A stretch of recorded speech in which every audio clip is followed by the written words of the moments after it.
Hello world, we are here for another episode of Currently with Megan, and this time it's extra special because we're with Jenna Martinez, who's the General Operations Manager for Sushi By Bou, which is an incredible pop-up here at the Versace Mansion in Miami Beach.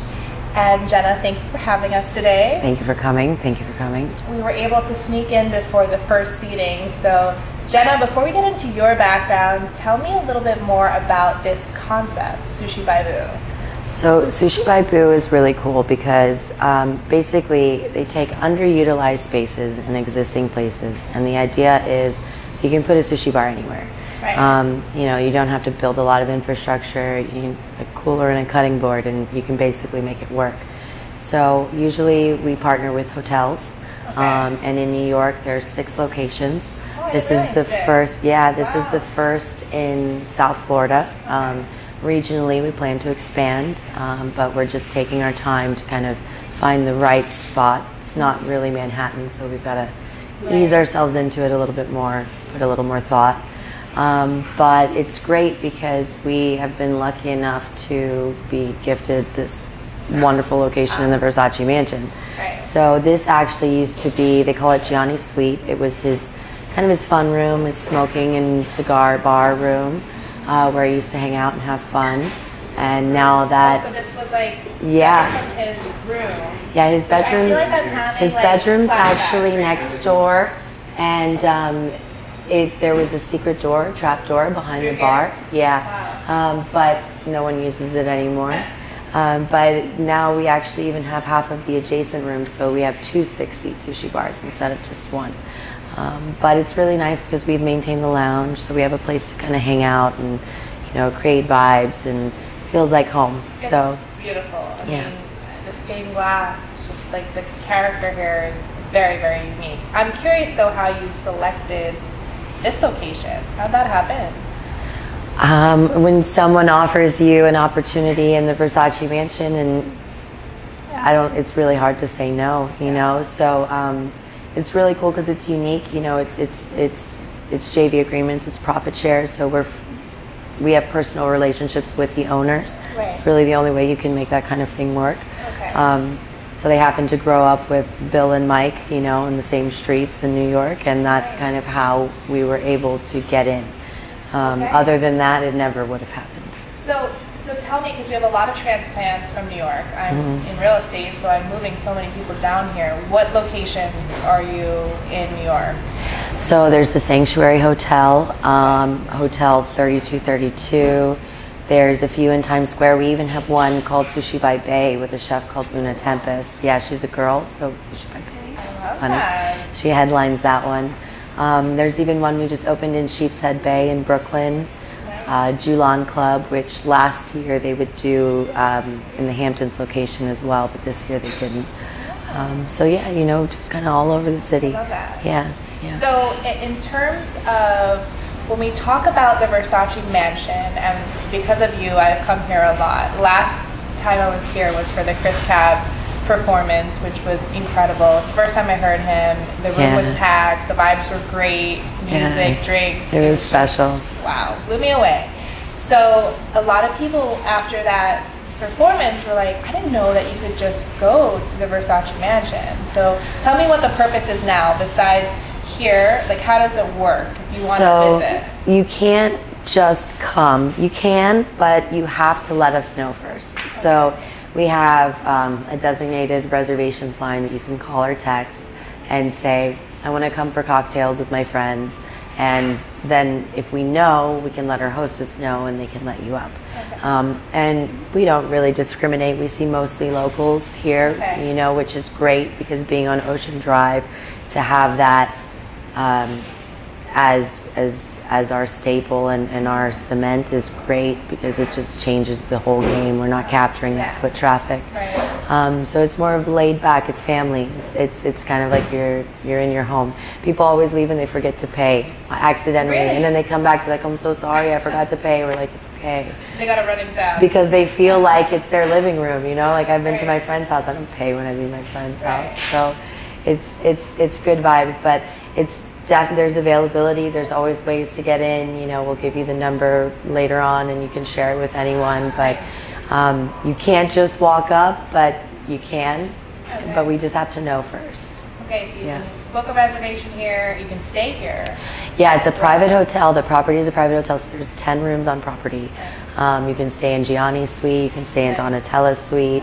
And then you can come here, or you can go to Gianni's restaurant downstairs, which is Italian food. Very different. Very different. White tablecloth, you know, dress code, you know, it's upscale. And not as laid back. Up here, we don't have a dress code. You can do what you want. We listen to old school hip hop. You know, you're free. Many of times you're the one putting together the playlist, right? Yes, I am. All right, so let's take it back. I've been very lucky with this series to interview a lot of really good friends of mine. And you definitely take the record for the friend of mine that I've known the longest. And I witnessed you transform to this international star, seriously, all over. So tell me a little bit about where you grew up. Okay, so you know I grew up in Miami. This is my home. Born in Hialeah, like went to school at FIU. We met obviously in high school in Plantation. And you're on track to I ran. You thought in high school. I really like to go deep, like where you in high school you thought you'd be an intern, you know? Yeah, that was the dream. I read a book on Sandra Day O'Connor when I was like 5 years old, and I wanted to be her, and that was my dream forever until we did the pre-law program and everyone told us, oh, you're going to get burnt out. People, they pass the bar, they never use it, so do something else. And, you know, with my own personal experiences, I wanted to understand what motivates us as humans, so I studied psychology and religion instead. And then I just realized, you know, I don't think I want to go that route. I don't think I want to go to law school. I don't think I want to fix people. I don't know what I want to do, but I enjoy creating experiences, and I've been lucky enough to be gifted with this ability to communicate, and I want to share that magic with the world. So that's why I continue to travel the world, places like Singapore, Jamaica, Colorado, now here, but in these special, you know, environments like the Versace Mansion, something that you can't get anywhere. So tell me about, because I'm the biggest proponent with my friends to travel when they get the opportunity. Your first trip, your first international trip, where was that? When was that? So my first trip, I packed my bag and I spent a month in Japan before the year. I went to the Bahamas once.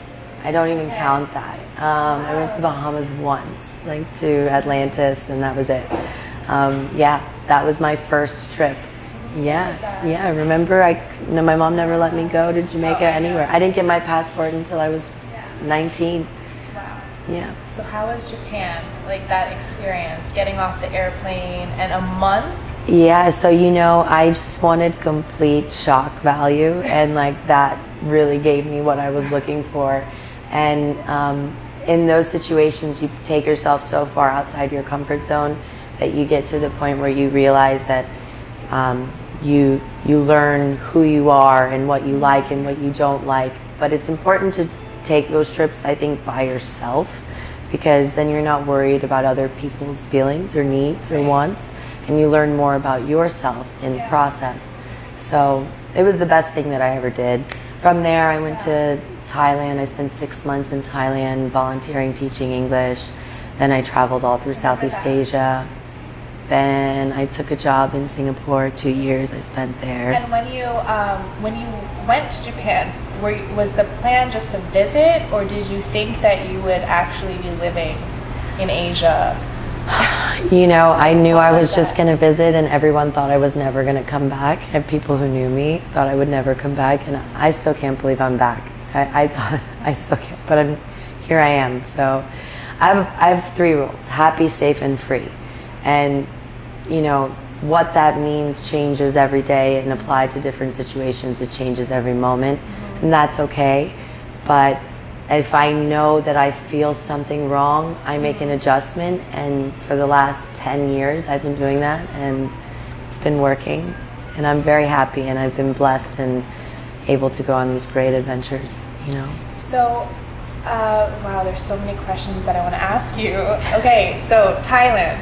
Yeah. Tell me about Thailand, because I remember the trip that I made to visit you in Thailand. And for those who haven't been to Thailand, I'm telling you, make that trip. It changed my life. I think we all go through moments where we're going through a lot of things and we don't take that chance to just go and just feel the emotions we want to feel and just get out of our comfort zone.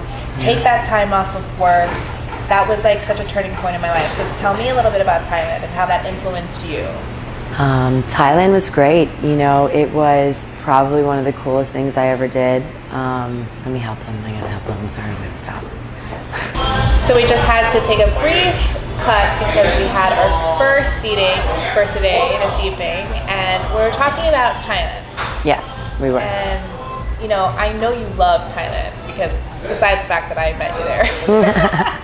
But tell me about your experience there, because I feel like, I might be wrong, but I feel like your love for flavors and like food, no, something was different about you after going in Thailand. Yeah, so there's something I couldn't eat a mild buffalo chicken wing or even something with ginger in it before I left the United States, because my mother never cooked with spice and I had no tolerance for it whatsoever. Being Puerto Rican. Yeah, but Puerto Rican food is not spicy. There's no spice in it. So I moved to Asia and I learned very quickly that if you don't learn how to adjust to spice, you're not going to eat. So you're going to need to figure it out. But what's great about it is, you know, the more adventurous you are, you start understanding that their cuisine it's rooted in the idea that you take all flavors at once. So it's salty, sweet, sour, all at the same time. They want to hit every part of your palate. Like if you get mango on the street from a vendor, they're going to give you a little packet that's got sugar and like sour and spice, and it's like this little pepper mix, but you dip your mango into that because you can't just eat your mango. It has to have all of that incorporated into it. And learning, you know, living in Singapore and learning, you know, I remember I was looking for cilantro everywhere. And finally my chef was like, "Oh, you mean coriander?" I'm like, I had no idea that the rest of the world calls it coriander. It's the same thing. But, you know, you cross cultures and every pepper is different and every herb might have a different name, but in essence, they're all just different versions of the same thing. And that was really what kind of opened my eyes and made me realize that like this world is so big and so small at the same time, and helped me to just put into perspective all the things that I already felt I knew. Right. And so what like was the cocktail, because flavors bring people together. You know, food brings people together, and that I think is the core essence of it all. And I love people, and I always say, people ask me, what do I do? Why am I in hospitality? I love creating experiences. Yeah. Whether it's, you know, just you and me if I'm cooking for you breakfast at the house, or if it's 20 of my friends in a dinner party, or if it's at the Versace Mansion creating this, you know, Omakase experience and vibe, or if it's in Colorado on a ranch building a whiskey bar. It doesn't matter what it is, as long as it's something special and unique that no one can have. Right. And so did it stem, because a lot of people don't, I think we've done a good job, and I'm curious to know what your opinion on the craft cocktail scene here in the US, but I feel like some people are against, some, you know, they have their mixed feelings, but people don't realize with cocktails there's so much flavor, there's so much. So is that what kind of brought you into testing the cooking and flavors? A little bit. Like how did you just start cooking? A little bit. So, you know, I've always loved to cook, and actually, like, my great grandmother used to always have us in the kitchen, and we would, you know, learn these recipes, but it was all very Puerto Rican and all very, my mom's cooking was all very American. Like, what's grandma's favorite dish? Grandma, because I love grandma. So arroz con dulces, like a sweet coconut rice with like raisins and cinnamon, and that was my favorite thing to eat, and that was her favorite thing to always have made for me. but I like making things from scratch. I like understanding the science behind it. Like, I'm a nerd at heart, so I think that's why I love cooking and I understanding the chemistry of like flavor and molecules, because what's cool about food and drinks is it's not just the science of the flavor, but it's how that flavor makes you feel. Right. And so you have another level of it, and if you can create something that not only, you know, the individual wants and enjoys or experiences something new, but then also makes them, you know, feel better or grow in some way, you know, whether it's expanding their palate or if it's an Ayurvedic remedy that's going to help make them feel better, whatever it is, there's so many ways. Yeah. And I think that's kind of the journey. And everybody eats everywhere. Right. No matter what, that's the one thing that ties people together. Yeah. So speaking of Ayurvedic, so after you were in Singapore, Thailand, then the next location was India? Was it India? So no, actually what happened is... He's making an incredible cocktail right now, by the way. I love it. Shake it. Probably enough shaking. So, no, what happened is I went from Thailand, I came back, Singapore and Thailand, I came back, and I took a job in Jamaica, actually, for a year. All right, yes. And then after Jamaica, I went to Colorado. Wait, but before we go there, hold on, Jamaica. Yeah. Tell me more about Jamaica. Yeah, so Jamaica was... I remember when I got the phone call and you're like, actually, I'm not coming home, I'm going to Jamaica. Yeah, so a friend of mine in Singapore, her brother had the first conditional licenses to open up medical marijuana cultivation, processing, and retail dispensaries. And the dispensary was written like an herb house where you can consume on site. Mm-hmm. So they were thinking like an Amsterdam-style coffee shop. Yeah. And he doesn't know anything about hospitality. And she'd seen what I did in Singapore and in Bali. She and was over there. She was there with me. Yeah. That's where we met. She's actually really good friends with your sister, which is small world, yes, of course. Of course. And Rade, so I was like, you know, fine, I'll help him out. Why not? And I got there, and he just bought the land for the farm. That was your first time in Jamaica? That was my first time in Jamaica. And he was like, well, why don't you just help me manage the whole project? I was like, I don't know the first thing about building a ganja farm. And he said, nobody does. You know, let's just do it together. It's a revolution. Let's do this. So what was going to be just 3 months ended up being most of 2017. Right. I created the corporate structure. We built the coffee shop, juice bar, pizza place, processing labs, ganja farm. We did it all. So and you then actually were seeing it was growing, and you saw how they all tied together. Everything. What's yeah. the name of Kaya Farms. Yeah, they're in Drax Hall in St. Anne's Bay, is where the flagship is. They've already expanded. They have another location in Falmouth at the pier. Just a dispensary, not another farm. Okay. But yeah, no, they're growing. So then after Jamaica, you got an opportunity in Colorado. Yes. Love Colorado. Yeah, that was cool.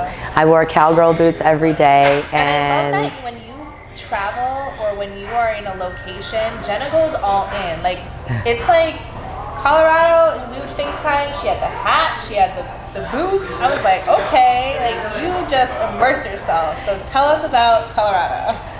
Colorado was so cool because I was not a cowgirl. I didn't even know how to ride a horse. And now, like, I can do it all. I can shoot skeet. I can, you know, I've been hunting. I know how to skin an animal. I know how to ride a snowmobile. I know how to do all kinds of things because of my time there. And it was a blessing, really. But what I realized is that I love the quiet. That's what that kind of taught me.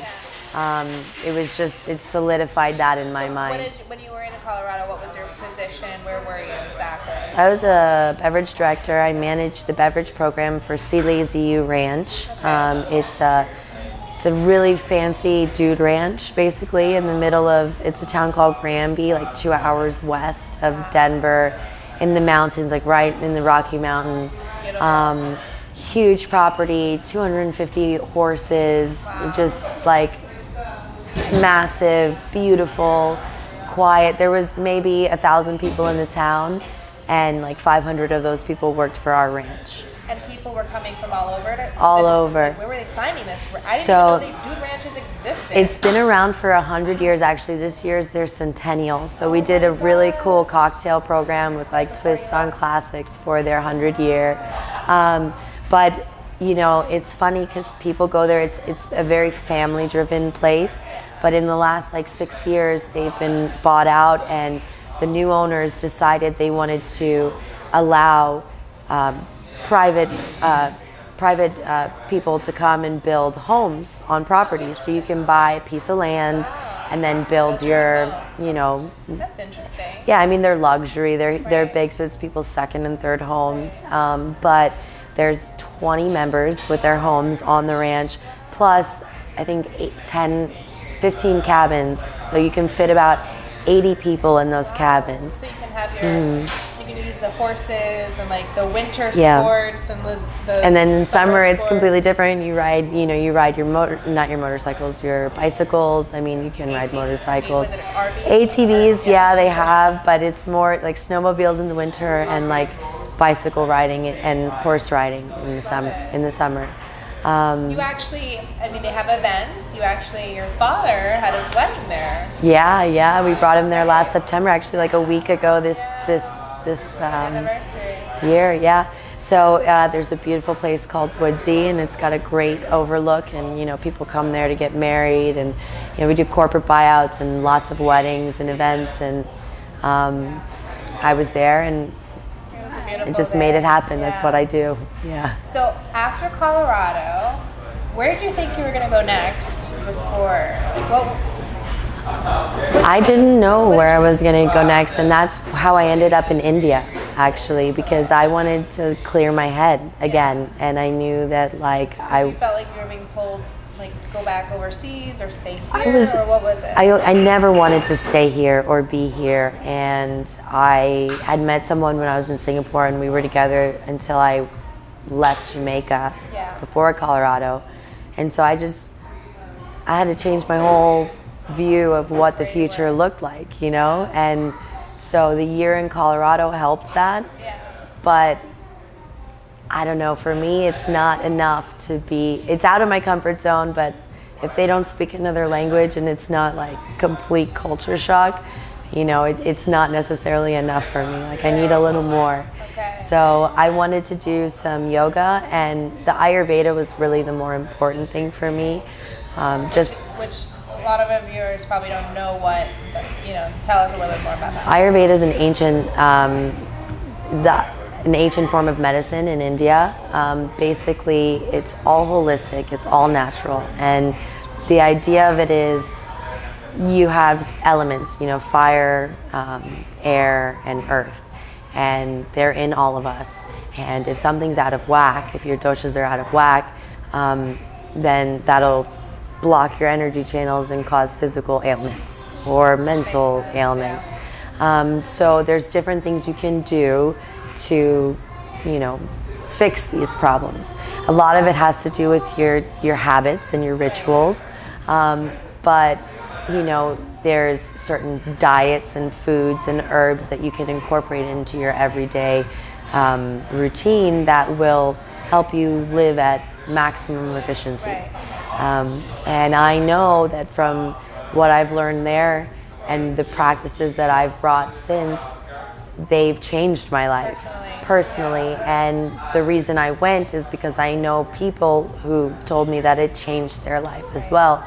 So for me, I know ultimately I want to have my own place and I want to share my experience, but defining exactly what that is hard because I'm so easily adjusted and I can adapt to all these situations and I can find the good and I can be happy anywhere. So how do you pick a where? So when you say your own place, like, because that was going to be, I was going to lead. You're going to lead into that, yeah. So future for Jenna would be some point, yeah. So it'll be my spot, like what do you think it'll be a restaurant? You think it'll be a lounge? It's going to be a little bit of everything. It's going to be a place where you go. It's going to kind of be like the mansion, you know, where you can. There's 10 rooms that you could stay in if you wanted to. There might be a juice bar up top. There might be like, you know, Ayurvedic hot food downstairs. There might be yoga in the mornings over here. There might be a farm in the back where we do whatever, but basically just do all of my favorite things all the time and let me share that with everyone. And so with what you're seeing happening in South Florida specifically, and the place that you're talking about, do you see that here back home, or do you see that? This is a tough question. That, or do you see that not? So I hate to ever like limit myself and say no, I don't see it like that, because I never thought I'd even be here right now again. Yeah, you never know where life takes you. You never know. And I have a rule that I stay open, and if it's not gonna hurt me and I feel still happy, safe and free, I'm gonna do it. So there are things that I don't love about South Florida, but South Florida is not the same city I left 7 years ago, and I'm not the same person that left this town. And I'm really proud of how much it's grown, and I'm enjoying seeing it in a new light.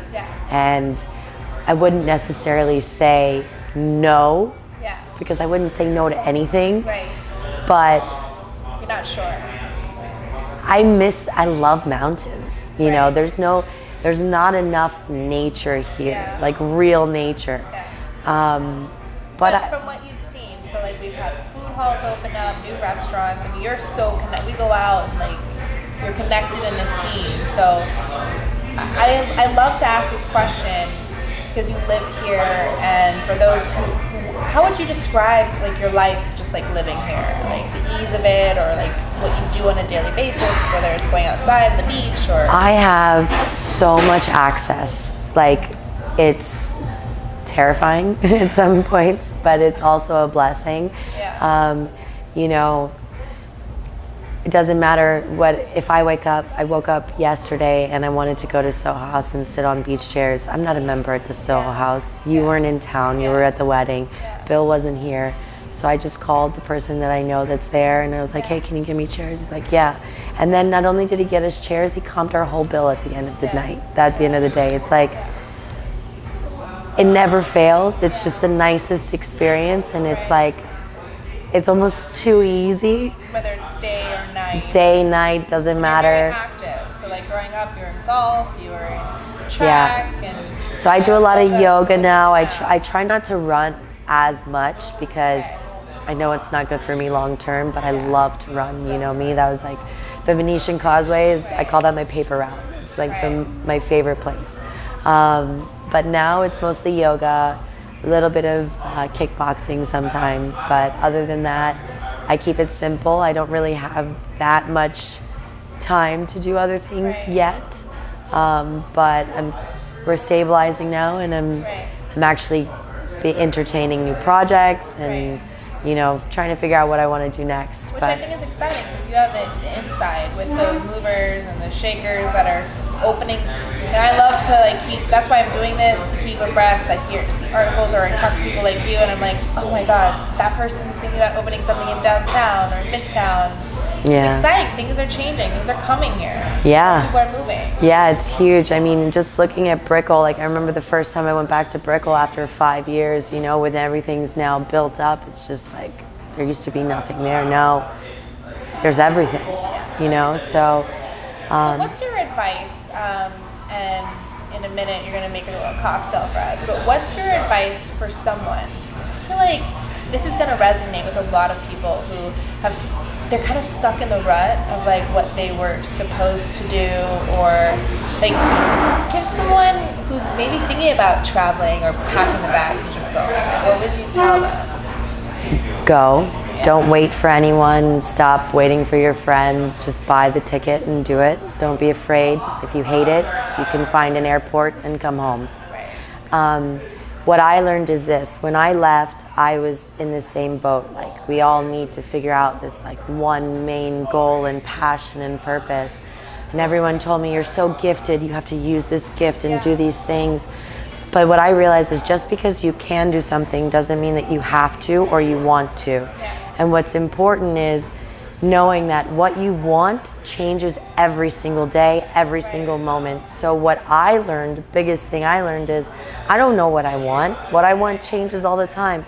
But I know what I don't want, and I know how to identify that better. So now that I can like isolate those variables and make those adjustments, I find that the other things are easier to try something and, oh, that might not be the bad, but it's not what I want, you know, and then I can narrow down the playing field, I guess. I love that you say that, because that's essentially growth. We always focus on like, oh, we need to know what we want, but if you would just, you're halfway through if you know what you don't want. Yeah. So I love that. Yeah, that I think changed everything. That and just add value. If you're adding value in every dynamic, in every situation, it's all about energy. And you're either giving or you're taking. And even if you're giving gratitude or appreciation, at least you're giving something if you have nothing else to give. But if you're not even at least giving that, then you're taking, and I don't want to be a taker, and I don't think any of us should want to be takers. Too many of us are takers. Absolutely. And so you're always reading incredible books, like the books. So tell me like 2 favorite books that our viewers should go and grab maybe. Or that have been, or maybe they've just influenced you and you've read them more than once, or... So I'll be like super cliche and I'll tell everyone you have to read The Alchemist if you've never read it, because I might have read it 50 times and it definitely is one of the most well-written and inspiring books of our lifetime. You know, but it's hard for me to pick a favorite because I like everything depending on what it's for. One of my favorite books on philosophy that changed my world is called the Advaita Vedanta, and it's like a small text that kind of brings together all of like the Hindu and Eastern philosophies into one basic principle, and it just lays it out in a way that it's profound.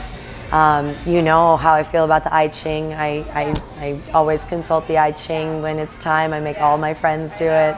I wish you had with us today. I know. So, you know, there's sometimes after I finished school, I went on a tip where I was like, no, nothing nonfiction, only fiction. Like for years, I would only read fiction, but now I'm easing back. You know, I'm so excited we got the opportunity to do this.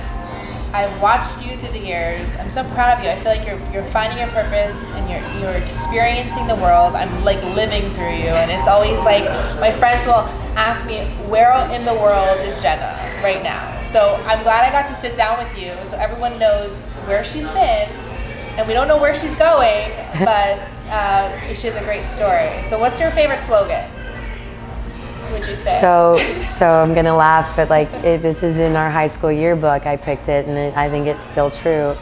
Well-behaved women rarely make history. You know, it's not about following rules or fitting into a box.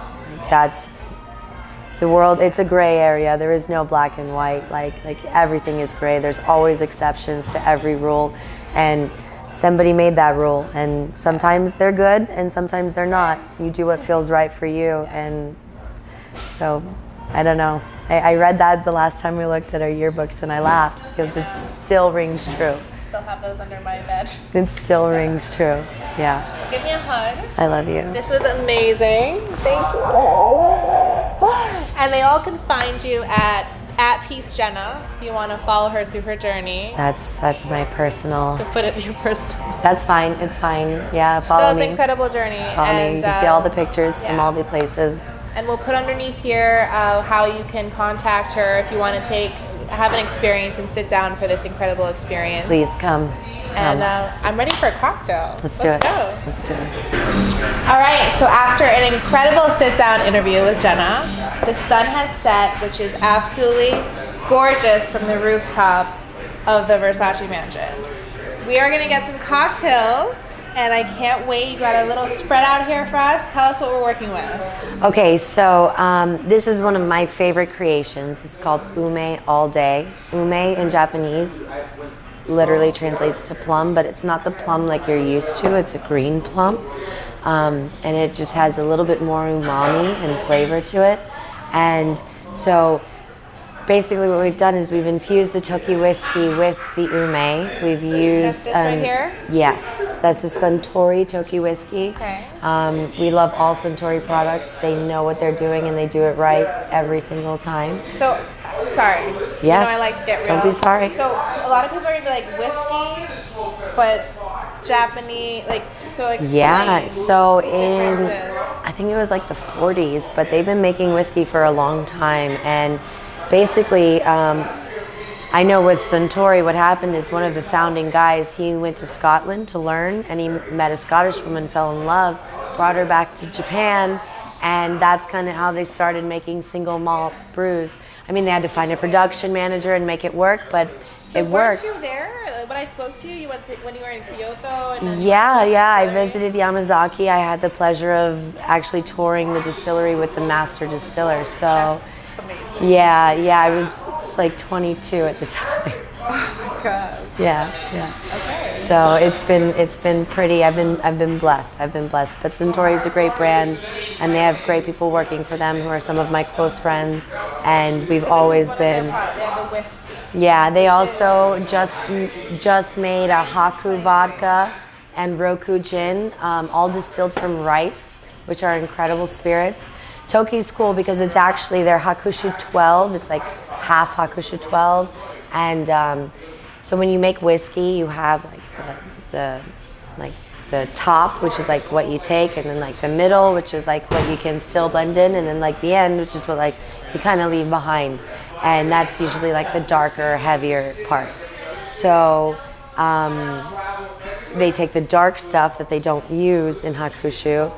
Yeah, they take the dark stuff from the Yamazaki with Hakushu 12, they blend it together and they make this. So it's really cool. It's a little lighter.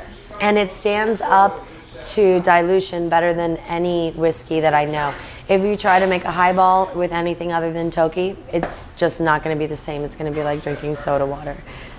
I promise. I've done tests for science. All right, so we have beautiful ice cubes here with what is this? So we freeze edible flowers into our ice cubes just to like flowers. add a little extra something. Fabulous. But basically, I'm gonna take some of that whiskey actually, and we're gonna put it right here. Boom. And behind me actually is where everything else is. I've got koshi plum. All the organic, fresh ingredients you're working with. Yeah, so I think all my time traveling really made me realize that if it's not fresh and it's not quality, if I wouldn't drink it, Right. I wouldn't serve it. That's kind what of I a love about rule it. of thumb. When we have microwave, when we're cooking in the kitchen together, it's not even a question. I lived in Jamaica, I hid the microwave from everyone. And I agree. And they no were need so for it. mad at me. There's no need for it. My boss came home, he was like, "Where did you put the microwave?" I'm like, "You'll never know." Yeah. It's super important too. A lot of people think it's very hard to find and source, but it really is not that hard. There's plenty of places, whether you're in Miami, whether you're in Fort Lauderdale, or West Palm, where you can have fresh markets. I mean, it's not hard. No, yeah, there's always, and there's delivery services these days, so you don't even have to get up off your couch if you really don't want to. But there's a place in Homestead called Rob is here. I love Homestead, by the way. That is the spot if you ever want to go. That's where you get your produce. I'm gonna shake. So. All right, so we're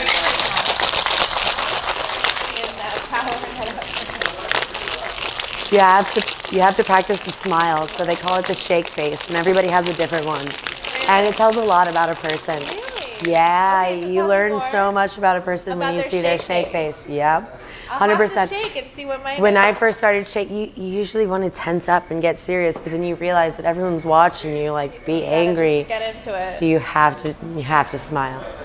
You have to smile. This is like a very nice light pink color. It's very pretty with the cube and the flowers. It's actually funny because, like I told you, the plums are green. So a lot of the times, where the pink coloring comes from is either sakura blossoms, which is how they would get the natural dye, or unfortunately food coloring. This is Sakura Blossoms. We don't do red dye number 40 over here. No red dye number 40. Nope. So we're gonna... So you're getting the authentic thing. We're gonna finish it off with an orange zest. So I don't know if I'm sorry, I might have been distracted, told you what's in it, but it's the plum wine, the ume wine, and lime juice, simple syrup, and winter melon bitters. Winter melon's actually a melon that's really common in Japan. And Winter melon. Yeah, winter melon. And we don't see it much here. It's kind of like a cantaloupe or a honeydew mixed together with a little bit more, I don't know, it's just different. Yeah. So that's what the bitters are. So it gives it just a very traditional Japanese. So I'm gonna let you help me express the peel. Absolutely. So whenever you express the peel, you wanna make sure you use the skin on the outside. I was already doing it right? wrong. Yeah, because that's where all the oil is. So that's where the goods are. Okay. So now you just wanna basically go like this and squeeze, and you can honestly almost see. Squeeze? Yeah, well, back the other way. Back towards fold you. it. All right. Back, but towards you this way. Oh, sorry. Yeah, so that it pushes it out. Ah, okay. Yeah, and then you'll see it. And then I Yes. always tell my bartenders, Go around the rim the glass. It's a trick I learned actually. It looks easy, Rob but Ferrara taught me this when I worked at Laura it's not Fish Bar. as easy as it looks. It's not. And if you ever are drinking a martini, if you put it on the stem, it's actually a nice trick because then it's on your fingers. So the guests will be like constantly smelling. They think it's the most amazing thing they've ever had, and it's just a little extra, nothing, but it makes the difference. Throw it in. Oh, throw it in, right? Throw it in. And cheers. Something really new. Cheers. Ume all day. Ume all day. Wow. I feel like this is the best like summer fall cocktail because it's like not too sweet. It's very refreshing. Yeah, we try to. It's one of the ones It that has are. that berry like flavor, but then it's like super smooth. Yeah. We like to say everything. like Everything punch. needs to be balanced. You know, so cocktails and everything in life should be balanced. That's the most important thing. And so when people ask me what's sweet, what's this, what's that, I always just laugh like. They're all balanced. If you want something sweet, I can make you something sweet. Love it. But it should be rounded. It shouldn't overdo it in any way. This is incredible, and I Thank think that anyone you just can't experience this until you come here. So we are very lucky. They're calling us for a private seating. How many courses are we going to have with the omasake tasting that we have here, and with chef? You have a new incredible chef here from Yes. LA. So Chef Rio is like straight from Japan, and we are so blessed to have him. He just started with us 2 weeks ago, and I am so excited for what's to come. We have 2 6-seat sushi bars, so you can have a 17-course omakase, or you can have a 12, which basically means you're going to sit in front of the chef, and he's going to hand you 17 pieces of sushi nigiri in a row. And it's whatever's the freshest. Omakase means trust me. So it's whatever he decides he wants to put in front of you. So it's really nice that we have a chef who's creative and authentic and knows how to use his ingredients. And I'm just excited to see where we go with this, how we grow. I think it's super important because I had my first. I've been to Japan, so I kind of broke down the barrier of like what I think is in America. It's very different than what it actually is. It is. And it shocked me how there's no rolls. Like I was eating all these rolls with the mayo and the sauces and this and that, and that's not how it is. If you ask my chefs for soy sauce, I mean, they will give it to you and they won't say anything and you might not know it, but it's insulting. We're judging you because the thing is the reason we create the omakase the way it is for you to experience it exactly the way it is. We source the freshest fish that's flying in constantly, and we don't want to take away from that. We want to highlight that, and adding those extra things, the soy and the spicy mayo, you do that when the fish isn't good. Yeah. And you got to hide it. That was like something that I experienced with the first seating that I had here. I didn't have an opportunity to really make it to the really great omasake seatings in Japan because I didn't realize that you need to like preserve it 6 months to a year out. So when this opportunity came about, I was like, let me sit down, and I'll be honest, it's great to talk about this because a lot of people, they want to do this, but they're like, how does it work? Like, you have to just trust it. It's like going into a blind seating. Yeah, don't be afraid, just trust the process. And don't do the So I have a rule. Dip, so one of the rules that I learned too was surrender, and that's the move that you have to learn. Like before, you're always challenging and you're fighting, but that's not what you need to do. You need to surrender. You need to calm down, and you need to just kind of let it happen, and then you're gonna find blessings every time. Every time. Wait, so we're getting called. We have to sit down for our Omakase tasting. And this drink was, what's the name of this again? Ume all day. Ume all day. And if you want to try it, personally, try and set up a reservation here. And they have slots from 5 p.m. all the way to 10 p.m., right? Yeah, 10, 10:30, sometimes 11, 11:30. Yeah. Thanks, guys, for joining us. And let's big cheers. Yeah, this cheers. is so much fun. I know, it's so good. I can't stop. I got it.